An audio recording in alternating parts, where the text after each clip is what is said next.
तो ऐसे में नेतन्याहू को अब लग रहा है कि वो अलग थलग पड़ गए। लेकिन जानकार और डिफेंस एक्सपर्ट ये बताते हैं कि नेतन्याहू वो बिगड़ाइल बच्चा है कि अगर अमेरिका उसे ना कहेगा तो कहीं ऐसा ना हो कि वो इनडायरेक्ट वे में कुछ ऐसा कर दे जो कि एक वॉर सिचुएशन हो जाए, और ये कोई नहीं चाहता है। तो इसीलिए नेतन्याहू पर भी ट्रंप की नजर है। 19 तारीख तक उन्होंने रुकने को कहा है, क्योंकि ट्रंप को चाहिए नोबेल पुरस्कार, ट्रंप को चाहिए यूएन जैसा एक संस्था खड़ी करनी जिसको वो गजा पीस बोर्ड कह रहे हैं। उनको लगता है कि यूएन के बराबर से कुछ ऐसा खड़ा कर दे कि जिसमें फिर उनको इतना नाम मिले और इतना नामचीन हो जाए वो कि उनको नोबेल पुरस्कार की भी जरूरत ना पड़े। तो उनकी भी अपनी महत्वाकांक्षा है ट्रंप की, और एक व्यापारी हैं ट्रंप। कहा जाता है कि वो राजनेता से पहले व्यापारी हैं, इसलिए फिर तमाम दावपेच चलते हैं।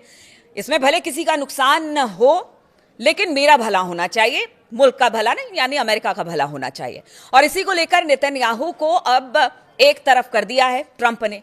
लेकिन नेतन्याहू को यही लग रहा है कि अगर वाकई ट्रंप किसी दूसरे दौर की बातचीत में किसी नतीजे पर पहुंच जाते हैं, और वो भी सिर्फ परमाणु परीक्षण को लेकर या जो परमाणु कार्यक्रम उनके चलाए जा रहे हैं उसको लेकर, तो फिर उन मिसाइलों का होगा क्या जो बड़ी तेजी के साथ इस वक्त ईरान में जिनका प्रोडक्शन हो रहा है, उसको लेकर क्या होगा? तो फिर मैं चारों तरफ से घिर जाऊंगा। ईरान की तूती उस पूरे क्षेत्र में बोलेगी। तो इस बात को लेकर नेतन्याहू चिंता में है, और कयास यही लगाए जा रहे हैं कि अभी तो फिलहाल चुपचाप करा दिया है ट्रंप ने, लेकिन ये चुपचाप कब तक नेतन्याहू रहने वाले हैं, और दूसरे दौर की बातचीत जो होगी उसमें क्या निकल कर सामने आएगा।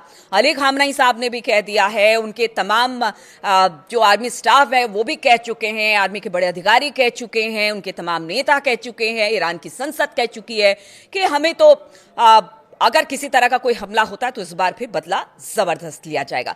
तो इन तमाम परिस्थितियों में अभी तो अमेरिका चुप है, लेकिन ये चुप्पी नेतन्याहू को बड़ी खल रही है, और ये चुप्पी उनको लग रहा है कि कहीं ऐसा ना हो कि बहुत दिनों तक अगर ये मामला खिंच जाए तो फिर ईरान का वर्चस्व उस क्षेत्र में हो जाएगा जहां पर नेतन्याहू का और इजराइल का वर्चस्व होता था। इसी को लेकर नेतन्याहू डरे हुए हैं। अब देखना होगा कि दूसरे दौर की बात, यहां गजा पीस बोर्ड की जो बैठक होती